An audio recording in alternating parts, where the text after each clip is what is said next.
Comment les Restos du Cœur renforcent-ils les liens sociaux en France? Fondée par Coluche en 1985, les Restos du Cœur est une association loi de 1901 reconnue d'utilité publique sous le nom officiel des Restaurants du Cœur ou des Relais du Cœur. Ils ont pour but d'aider et d'apporter une assistance bénévole aux personnes démunies, notamment dans le domaine alimentaire par l'accès à des repas gratuits, par la participation à leur insertion sociale et économique, ainsi qu'à toute action contre la pauvreté sous toutes ses formes. Michel Colucci, alias Coluche, né le 28 octobre 1944, est un humoriste et acteur français. Il commence sa carrière d'artiste dès 1968 en devenant chanteur ambulant. À partir de 1974, Coluche réalise ses premiers spectacles en solo et acquiert la notoriété à la télévision et à la radio avec ses sketchs. Il utilise son humour décapant pour remettre en question la morale, la religion et la politique, et tous les travers de la société. De 1978 à 1979, il anime sur Europe 1 l'émission « N'est pas là pour se faire engueuler ». Coluche se porte également candidat à l'élection présidentielle de 1981 avec pour programme « Je vais foutre la merde ». Par ailleurs, il déclare que « Je veux être candidat des minorités, et les minorités ajoutées les unes aux autres, ça fait quoi ? Je vous le donne en 1000 et 1000, ça fait la majorité ». Ayant atteint, selon les sondages, plus de 10% des intentions de vote, il subit de fortes pressions qui le poussent à retirer sa candidature. Il participe aussi en tant qu'acteur dans beaucoup de films et reçoit d'ailleurs le César du meilleur acteur pour Ciao Pantin en 1983. Révolté par la détresse de ceux qui souffrent de la précarité, Coluche se lance dans l'humanitaire en fondant les Restos du Cœur en septembre 1985 dans le but de donner des repas aux sans-logis, en particulier pendant les mois d'hiver. 20 ans après, la précarité n'a cessé de croître, comme le nombre de repas fournis par les Restos du Cœur, 70 millions entre 2005 et 2006. Coluche décède finalement le 19 juin 1986 dans un accident de moto. C'est sur Europe 1, le 26 septembre 1985, que Coluche a lancé sa petite idée des Restos du Cœur. J'ai une petite idée comme ça, un resto qui aurait comme ambition, au départ, de distribuer 2 ou 3 000 couverts par jour. Durant la première campagne hivernale, ce sera plus de 5 000 bénévoles qui distribueront 8,5 millions de repas aux plus précaires. Pour marquer la création de l'association, Jean-Jacques Goldman crée alors la non moins célèbre Chanson des Restos. Malgré la disparition de Coluche en 1986, une deuxième campagne s'organise l'année d'après et des associations départementales portant les noms et logos des Restos du Cœur se créent en province. Répondant à la demande de Coluche, formulée en 1985, l'Europe ouvre enfin ses surplus alimentaires aux associations fournissant l'aide alimentaire. Le PEAD, Formation européenne d'aide aux plus démunis, est institué par le Conseil européen.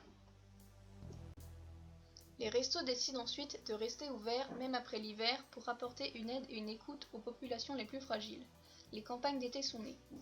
Le 20 octobre 1998, le Parlement français vote à l'unanimité la loi Coluche, qui permet aux donateurs de bénéficier d'un crédit d'impôt sur les dons faits aux associations.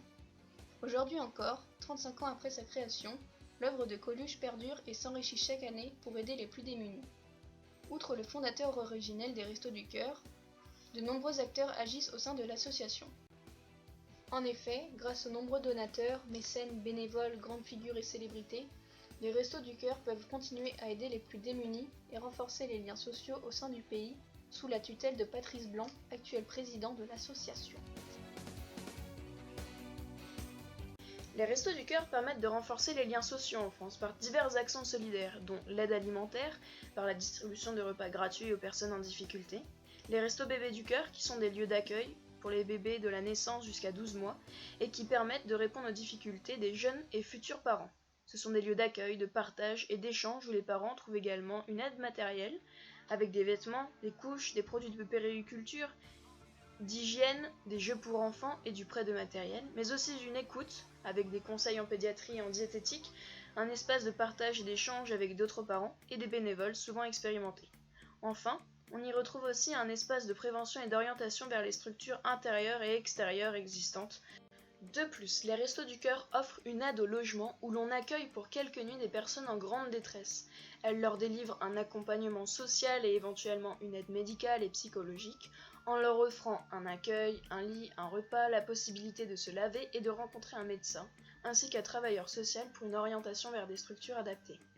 Il y a aussi une aide aux gens dans la rue, dispensée tout au long de l'année en proposant un accueil et un service d'accompagnement aux personnes privées de logement personnel autour de 4 types d'actions complémentaires: maraude, accueil de jour, camion et bus du cœur, point chaud ou point d'accueil.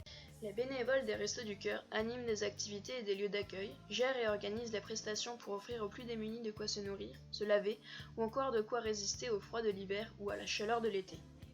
Par ailleurs, l'association œuvre au soutien scolaire et à l'accès à Internet accompagné afin que les enfants ne connaissent jamais les situations de précarité que peuvent vivre leurs parents, grâce à des ateliers d'accompagnement scolaire ouverts à tous les enfants du CP à la terminale. Dans ces ateliers, les enfants bénéficient d'un accompagnement individualisé. L'objectif est non seulement de conforter les apprentissages, mais aussi de redonner confiance en soi et de retisser les liens avec l'école.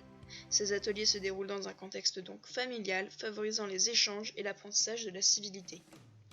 On peut compter également bien d'autres actions, telles que les ateliers cuisine, les aides à l'emploi, au droit, à la justice, accompagnement au budget et au microcrédit, des actions culturelles, de loisirs et au départ en vacances. Ouvert du lundi au vendredi, au 3 rue Francine Desportes, les Restos du Cœur de Lorient, gérés par Jean-Joseph Le Borgne, œuvrent au renforcement des liens sociaux par différentes activités telles que des aides administratives, au microcrédit et à la personne, les tombolas, des soins de coiffure et des événements sportifs et culturels avec par exemple des sorties spectacles et au cinéma.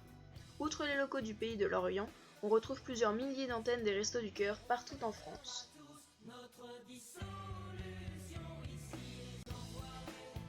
Depuis leur création par Coluche en 1985, les Restos du Cœur poursuivent une mission fondamentale de lutte contre la pauvreté et l'exclusion sous toutes ses formes en France, en apportant aide et assistance aux personnes démunies en priorité, et plus largement à toutes celles qui en éprouvent le besoin. La distribution alimentaire permet aux 63 000 bénévoles des Restos de nouer un lien crucial pour la prise en compte de problématiques autres. Car bien au-delà de l'aide alimentaire, les Restos s'engagent à proposer une aide à la personne et à accompagner celle-ci sur la durée et tout au long de l'année. Les Restos du Cœur ont très vite étendu leurs actions à l'aide à la personne et à l'insertion également.